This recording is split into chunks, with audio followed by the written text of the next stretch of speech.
E dunque la seconda batteria assolute dei 200 d'orso in acqua è la gara che appunto va a completare il programma dei 200 d'orso, perché più volte l'abbiamo ricordato, i 2 d'orso assoluti maschi verranno nuotati direttamente in finale questo pomeriggio.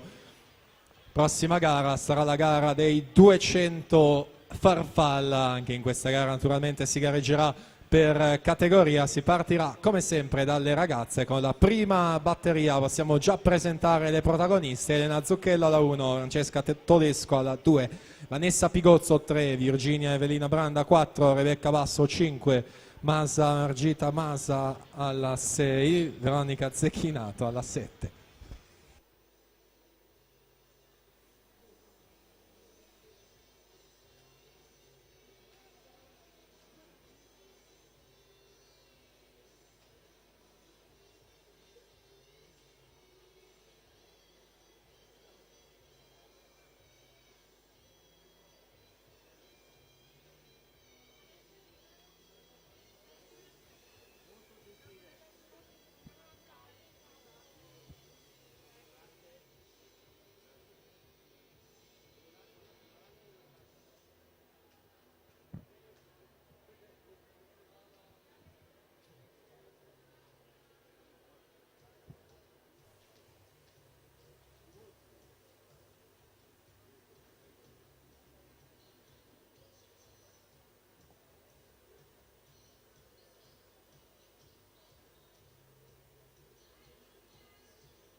(2:21 e 18) Elisa Bernardi alla vittoria e anche alla miglior prestazione assoluta femminile dei 200 misti con la Marraffa. 2:23 e 46 si inserisce in quarta posizione. Sara Zanon 2:28,05 in settima posizione.